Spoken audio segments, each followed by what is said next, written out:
كلما رزقوا منها من ثمرة رزقا قالوا هذا الذي رزقنا من قبل وأتوا به متشابها ولهم فيها أزواج مطهرة وهم فيها خالدون۔ یہ جنت سے متعلق کہ اللہ تبارک و تعالیٰ فرماتے ہیں کہ دیکھو میرے بہن بھائیو، میرے عزیزو، میرے بچوں بچیوں، دنیا آئیڈیل ہوم نہیں، دنیا آئیڈیل لائف نہیں، یہ پیپر ہو رہا ہے سب کا، کسی نہ کسی شکل میں ہم سب اللہ کو امتحان دے رہے ہیں، اور پھر ایک دن یہ پیپر چھن جائے گا۔ جیسے امتحان دیتے ہیں تو 3 گھنٹے کا ٹائم ہوتا ہے، تو جو ہی وہ ٹن ہوتا ہے تو پیپر چھین لیا جاتا ہے۔ ہماری ٹن ہے موت، موت کے ساتھ ہی ہم سے یہ زندگی کا پیپر چھین لیا جائے گا۔ جو اس پہ لکھا ہے وہ اللہ کہے گا اقرأ کتابک کفیٰ بنفسک الیوم علیک حسیبا، میرا بندہ یہ پڑھ لے پیپر اپنا، یہ سب کچھ تیرا اپنا کیا ہوا ہے اور تیرا اللہ حساب کرنا بہت جانتا ہے۔ کچھ خوش قسمت ہوں گے جن کے پیپر اچھے ہوں گے وہ جنت میں جائیں گے، کچھ بدقسمت ہوں گے جن کے پیپر برے ہوں گے وہ جہنم میں جائیں گے۔ لوگ کہتے ہیں اپنی مرضی کی زندگی گزارو اور مزے کرو، اللہ کی قسم اپنی مرضی کی یہاں کوئی بھی زندگی نہیں گزار سکتا، چاہے وہ سلیمان علیہ السلام کی حکومت کا مالک ہو، قارون کے خزانے ہوں۔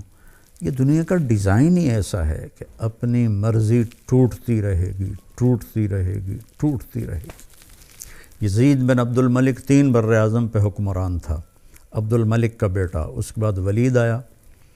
اور اس کے بعد سلیمان آیا، پھر حضرت عمر بن عبدالعزیز رضی اللہ عنہ آئے، پھر عبد الملک کا بیٹا یزید آیا۔ تو وہ ایک دن کہنے لگا کون کہتا ہے کہ بادشاہوں کی زندگی مزے کی نہیں ہوتی اور وہ اپنی مرضی کی زندگی گزار نہیں سکتے؟ میں آج کا دن مزے سے گزاروں گا اور اپنی مرضی سے گزاروں گا، اور حکم دیا کہ محل کے دروازے سب بند کر دو اور مجھے کوئی خبر نہ سنائی جائے، حکومت کی، بغاوت کی، کسی چیز کی مجھے کوئی خبر نہ سنائی جائے۔ اور اس کی ایک باندی تھی حبابہ، وہ بہت حسین تھی، تو اس کو وہ لے کر اپنے محل میں بیٹھ گیا کہ آج کا دن میں حبابہ کے ساتھ مستی کروں گا۔ تو باتیں کرتے کرتے اس کو اپنی گود میں لٹا لیا، اور انگور پڑے تھے تو ایک دانہ اٹھاتا اور اس کے منہ میں ڈال دیتا، وہ اس کو کھا لیتی، پھر دوسرا دانہ اٹھاتا اس کے منہ میں ڈال دیتا، اس طرح کی ایک مزے کی شکل بنی۔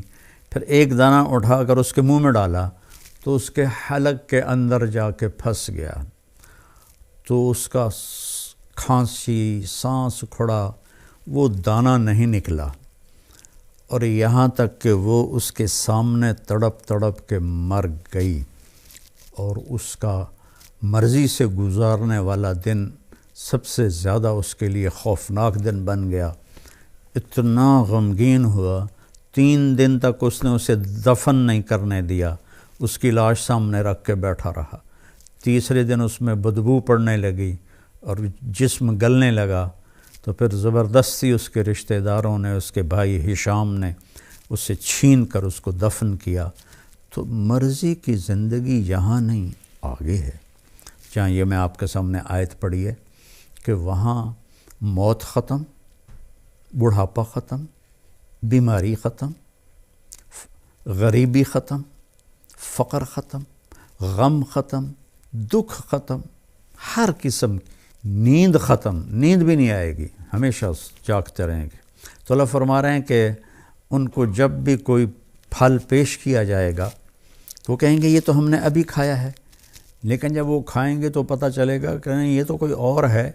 وہ تو اس کے مشابہ تھا جو پہلے کھایا تھا۔ تو اس پر میں آپ کو حدیث سے وضاحت کرتا ہوں کہ حدیث شریف میں اس آیت کے ذیل میں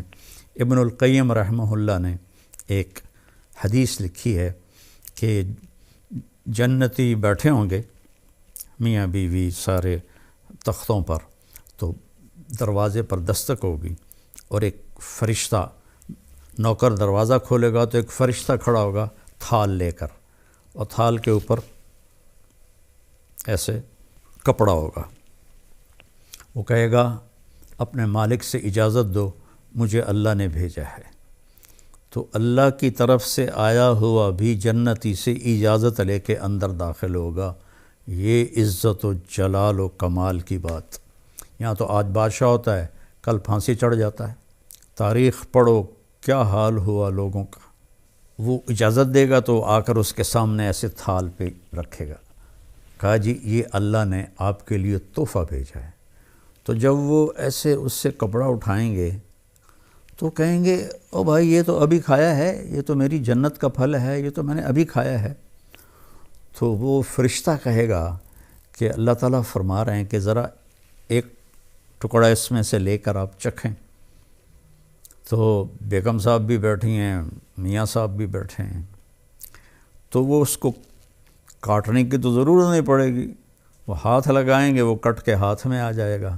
اس کو منہ میں ڈالیں گے۔ بیگم نے بھی ڈالا، خامن نے بھی ڈالا۔ تو اگر میرے نبی نے فرمایا اس کی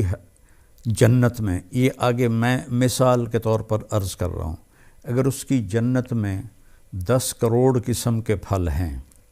ویسے تو کروڑوں شروڑوں کی وہاں کوئی گنتی نہیں ہے، لامحدود ہے، مثال دے رہا ہوں، اگر اس کی جنت میں 10 کروڑ قسم کے پھل ہیں، ہر پھل کا ذائقہ مزہ الگ ہے۔ ہم ابھی افطاری میں چاٹ بنے گی، ہر گھر میں بنے گی، تو جب وہ 4 5 6 چیزیں ملتی ہیں تو وہ ذائقہ ہی کچھ اور ہو جاتا ہے، مکس ہو جاتا ہے۔ تو جب وہ اس کو منہ میں رکھیں گے تو ان کی جنت میں جتنے پھل ہیں، ہر پھل کا ذائقہ الگ الگ الگ اس ایک لقمے میں اللہ انہیں محسوس کروائے گا، اور پھر آواز آئے گی وَأُتُوا بِهِ مُتَشَابِهًا، میرے بندے یہ اس کے مشابہ تھا، یہ وہ نہیں تھا جو تم کہہ رہے تھے۔ اور پھر مزے کی بات اس سے اگلی کہ دنیا کی سب سے بڑی نعمت عورت ہے مادی نعمتوں میں، اور عورت کے لیے سب سے بڑی نعمت مرد ہے مادی نعمتوں میں۔ تو یہاں ہم سب پیشاب پخانے میں بھرے ہوئے ہیں، ہر ایک کے ساتھ پیشاب بھی لگا ہوا ہے، پخانہ بھی لگا ہوا ہے، بیماری بھی لگی ہوئی ہے، موت بھی لگی ہوئی ہے، بڑھاپا بھی لگا ہوا ہے۔ تو وَلَهُمْ فِيهَا أَزْوَاجٌ مُطَهَّرَةٌ، تمہاری بیویاں ہوں گی پاکیزہ، نہ وہاں کوئی حمل ہوگا اور نہ وہاں کوئی ولادت ہوگی، اور نہ بڑھاپا آئے گا، نہ رنگ بدلے گا، نہ روپ بدلے گا، نہ جوانی ڈھلے گی، نہ غم سے پریشانی آئے گی، نہ ڈپریشن ہوگا، نہ انزائٹی ہوگی، خوشیاں ہی خوشیاں، پاکیزہ، خوشبودار۔ اللہ تعالیٰ جنت کی عورت، دنیا کی عورت کو جنت کی عورت سے 70,000 گنا زیادہ خوبصورت بنائے گا جنت میں۔ اور جنت کی حور کا حسن بتا دوں کہ یہ دیکھیں، یہ میری یہ انگلی کا یہ اس کو فنگر ٹپ کہتے ہیں، فنگر ٹپ، اور عربی میں اس کو بنان کہتے ہیں، اردو میں پورا کہتے ہیں، کہ جنت کی حور کا یہ پورا اس طرح سورج کو دکھا دیا جائے، جیسے لائٹ میرے سامنے ہے، اس طرح دکھا دیا جائے تو سورج اس کی انگلی کے پورے کے نور کے سامنے غائب ہو جائے گا، جیسے سورج کے سامنے ستارے غائب ہو جاتے ہیں۔ تو ایمان والی عورت کا حسن کیسا ہوگا، جو کبھی ڈھلتا ہی نہیں، کبھی ڈھلے گا نہیں، کبھی خواہشیں نہیں مٹیں گی، اب تو یار بوڑھے ہو گئے، اب تو کچھ ہوتا نہیں۔ تو ایک جگہ میں بیٹھا تھا، کافی پرانی بات ہے، تو ایک صاحب کے سامنے قورمہ آیا، وہ بوڑھے ضعیف تھے، تو میں پاس بیٹھا تھا، میں اس وقت کوئی 34-35 سال کا تھا، تو انہوں نے قورمہ اپنے سامنے سے ہٹا کرنا میرے سامنے رکھ دیا اور کہنے لگے لو بھائی کھاؤ، ہمارے تو کھانے کے دن بھی گئے اور نہانے کے دن بھی گئے۔ تو وہاں ایسا کبھی نہیں ہوگا، کبھی نہیں ہو، اور ویسے نہانے کی ضرورت بھی نہیں پڑے گی۔ تو وَهُمْ فِيهَا خَالِدُونَ، سب سے بڑی دولت،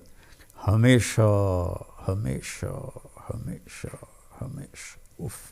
کبھی کبھی میں سوچتا ہوں نا کہ نو اینڈ، کوئی انتہا نہیں، یہ کھوپڑی میری ایسے ایسے ہلنے لگتی ہے، چونکہ ہمارا دماغ تو لمیٹڈ سوچتا ہے، کھلا نہیں سوچ سکتا ہے۔ ہم فیہا خالدون، کروڑوں سال کے بعد بھی وقت آف ہو جائے گا، وقت کا سوئچ آف ہو جائے گا، جیسے معراج پر جاتے ہوئے اللہ نے پوری دنیا میں ٹائم سوئچ آف کر دیا تو آپ 7 آسمان، جنت، دوزخ، عرش، فرش، لوح و قلم، کرسی اور اللہ تک کا دیدار کر کے آئے اور واپس آئے تو بستر ویسے ہی گرم تھا،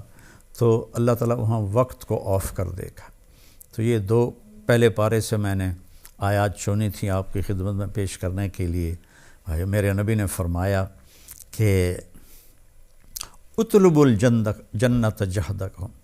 جنت کمانے کے لیے پوری جان لگا دے، وَاہْرَبُوا مِنَ النَّارِ جَہْدَكُمْ، اور جہنم سے بچنے کے لیے پوری جان لگا دے۔ دنیا کے لیے نہیں کہا کہ پوری جان لگا دے، کہ جنت کے لیے کہا پوری جان لگا دے۔ اللہ تعالیٰ نے جب دنیا کے لیے فرمایا تو کہا فَانْتَشِرُوا فِي الْأَرْضِ، جاؤ زمین میں جاؤ میرا رزق تلاش کرو۔ نماز کے لیے فرمایا فَاسْعُوا إِلَىٰ ذِكْرِ اللَّهِ، نماز کے لیے تیزی سے آؤ، تیزی سے آؤ، بھاگ کے آؤ نماز کے لیے۔ جنت کے لیے فرمایا سارعوا إِلَىٰ مَغْفِرَةٍ مِّن رَبِّكُمْ وَجَنَّةٍ عَرْضُهَا السَّمَاوَاتُ وَالْأَرْضِ، کہ جنت کے حاصل کرنے کے لیے اور میری بخشش حاصل کرنے کے لیے ایک دوسرے سے مقابلہ کرو اور مقابلے کی دوڑ لگاؤ، جیسے کہ ٹریک پر دوڑ لگائی جاتی۔ ایک دوڑ لگا رہے تو لوگ باغ میں، جس کو جاگنگ کہتے ہیں، کوئی آگے نکل گیا کوئی پیچھے رہ گیا، وہ اپنی چال چلتا ہے۔ یہاں اللہ کہہ رہا ہے نہیں، دوڑو، ایک دوسرے سے آگے نکلو، ایک دوسرے سے آگے نکلو۔ اور پھر جب اللہ نے کہا میری طرف آؤ تو سب سے طاقتور استعمال کیا فَفِرُّوا إِلَى اللَّهِ، سرپٹ بھاگو، سرپٹ بھاگو اپنے اللہ کی طرف۔ اور فرار اس دوڑنے کو کہتے ہیں جس میں کسی چیز سے ڈر کے آدمی بھاگ رہا ہو تو اس کی رفتار تیز ہو جاتی ہے۔ تو اللہ تعالیٰ کہتا ہے میرے سوا ہر چیز تمہارے لیے مصیبت ہی ہے، ان سب سے جان چھڑا کے بھاگو اللہ کی طرف۔